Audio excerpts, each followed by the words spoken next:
I figured out who the neighbor around the corner is. Oh, yeah? I like him a lot. Ooh. He lets me talk as much as I want, is very simple, and has great plans. Okay, I have to meet him. Sure. Say hi. This is Metro PCS. Metro PCS is in your neighborhood. Come say hi and get unlimited data, talk, and text for only $30 period. All on the fast nationwide 4G LTE T-Mobile network. Metro PCS. Wireless. Figure it out. Coverage not available in some areas. 1 gigabyte of high-speed data included. See store for details, terms, and conditions, and data management info. Blog Talk Radio.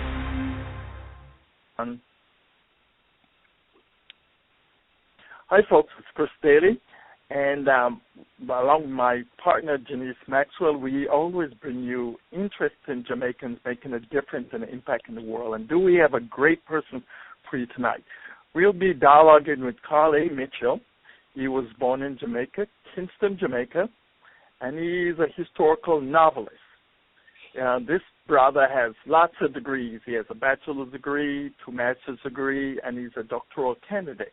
He lives in New York, and he works as a consultant, a lecturer, an author, and an entrepreneur. Karl has this great new book. It's called Afrika, Struggle. It's an experimental journey. It's a story of a young boy taken from Africa as a slave in the 18th century to become a world leader. His encounters shape Africa's view of the world as it is and informs his vision as to how the world should be. Consequently, as his understanding of politics and philosophy grows, and so does his involvement in the revolution of the United States, France, and Haiti, who does have their independence 2 days ago. To do the interview will be Janice. Janice, take it away. Thanks, Chris. Hey, Karl. Karl, how's everything going? So far, so good. Help us to help our audience to understand where you developed your framework, and please share a little about you being raised in Jamaica and your family's influence. Certainly.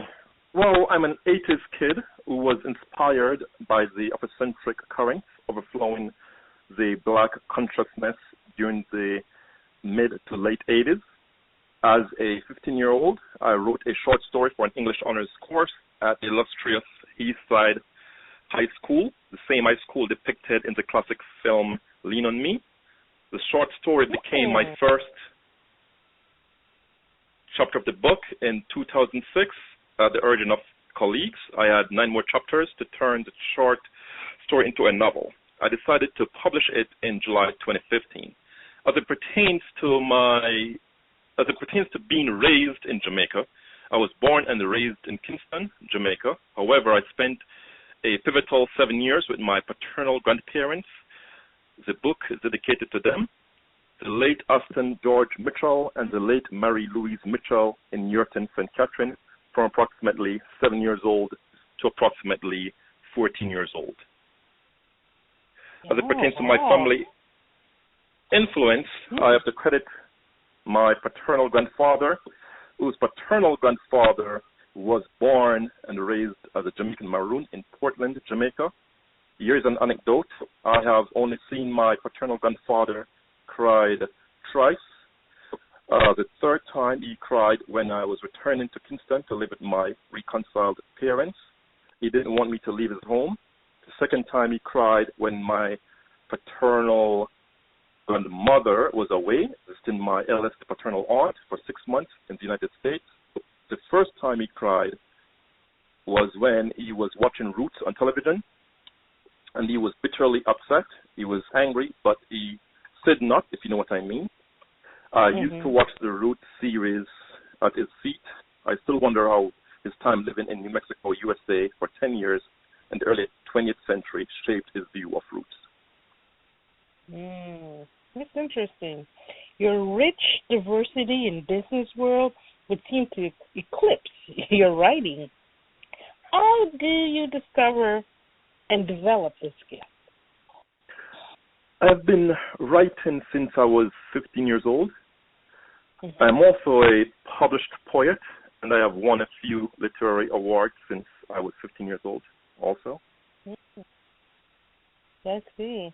You know, your book, it takes us on a time travel back to the 18th century, you know? and the height of slavery era. So how do you go about choosing such a context? The time period and context. Yeah. Yes. I chose that time period for the same reason, in that it was the height of the slavery era. It fits very well into my storyline, and as a history buff, I wanted the book to give the reader a look at the 18th century slave trade, as well as to give them a perspective that many readers probably would not have on the revolutions of the period. Yeah, I see. So what is the theme you hope to convey to the reader in this really fine work? Yes. History teaches us that nothing in life is impossible. As the great General Hannibal, BC 247 to 182, stated, "We will either find a way or make one."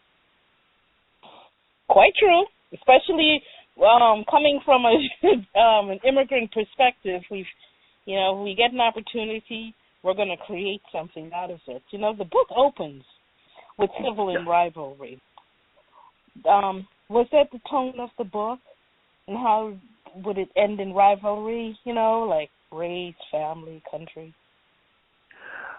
Yes, that was the tone of the book. I mean, there are rivalries between siblings, families, clans, tribes, cities, nations, and people throughout history, and of course, even to today.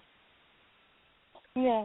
And you find, though, and you do find that in a lot of books that you read, classics that you were required to read in you notice it's a lot, even the Bible, Cain and Abel, it's always sibling rivalry. So that is a good point. The tribal names that were used, are they authentic or did you use some creative license there? The latter, creative license. I was wondering about that. I was like, wow, Yeah, creative license, yeah. And this will follow up right into the next question. It's like one of the characters, Kunu Wanoki, was a war profiteer, right? Yeah. So how do these characters map out into a contemporary setting? Well, according to the ancient Latin phrase, cui bono, is a burning question throughout history, right? Until today as it pertains to war. I mean, who benefits? There will always be a war profiteer. Yeah. Won't it? Yeah. And you can see that now in today's world. I mean, you're constantly war, but unnecessary wars, but somebody has to make a buck.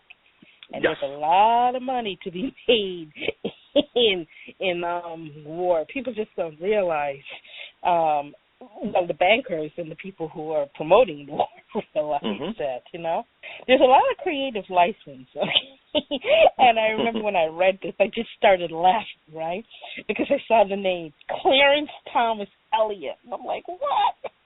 Was that levity for the audience or some other signal for the readers to interpret? Because I just started laughing when I read that. Yeah. A little of both. I assume that my readers are familiar with Uncle Tom's Cabin. May I say more? Supreme Court Justice Clarence Thomas. But anyway, let me stop myself. Yeah, that's when I was like, whoa. I mean, your audience are really the audience is really good. People who read this book, I think they'll really appreciate it, because it's coming at you from so many angles. Yeah. And if you notice too, Clarence Thomas Eliot at the time was given a name while he was in Georgia. Georgia, United States. And because he's from Pinpoint, Georgia. Yes. And the U.S. Supreme Court Justice Clarence Thomas is also from Georgia. But Pinpoint, Georgia. Okay. So like in Jamaican history, we do have a lot of rebellious slaves. Okay, and one of the particular slaves was called Three Finger Jack, who he was, and he was also the first fugitive in Jamaica to have a bounty on him of an excess of 300 pounds, and we're talking in the 1800s, so 300 pounds, that's, I don't know, 300,000 in today's standards, 3 million, placed on his head. Nevertheless, you mentioned him as a loyal Mason. Why was his character's image altered, or what was that supposed someone else with that name? The former. I borrowed his namesake from my book's character. However, I first came across the Jamaican three-finger Jack while I was in primary school in Jamaica. And of course, I'm to this day, still riveted by a story, a very good story, and how, of course, he died for his cause and so forth. Very good story. But it was borrowed in this case for a character in my book.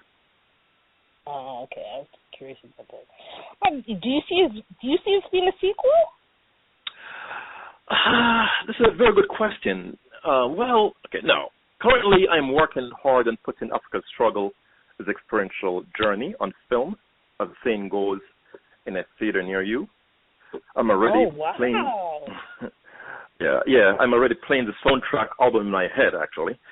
Believe it or not, I already composed 2 complete books in my head since I was 15 years old. One has a futuristic sci-fi storyline, while the other has an American Western storyline. That said, my fans are urging me to work on Africa's struggle too. So I am still trying to, that's basically in line. I'm planning for that, yes.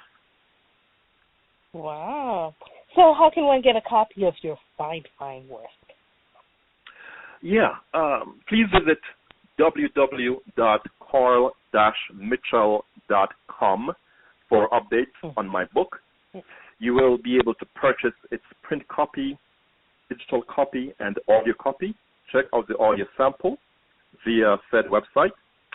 As already noted in the beginning of the interview, the book is interesting, giving the reader a look at the 18th century slave trade, as well as a perspective that many readers probably would not have on the revolutions of the period. Yeah, I think they'd really appreciate it, because it just comes from so many different angles, especially right now. So do you have any parting wisdom as how to leverage and takeaways of this work to improve our circumstances? Simple. Let's look to the book's theme. History teaches us that nothing in life is impossible, as noted earlier in the interview. And again, as the great General Hannibal, BC 247 to 182 stated, we will either find a way or make one. And if you look today to the U.S. and around the world, but in U.S. in particular, we still need that advice, unfortunately. Quite true. So, to learn more about Jamaican diaspora, visit JamaicanDiaspora.com. To learn more about Chris Daly, visit Digital to Grow Media. And to learn more about Karl Mitchell, visit Karl-Mitchell.com. Thank you so much for spending some time with us. Bye now. Thank you.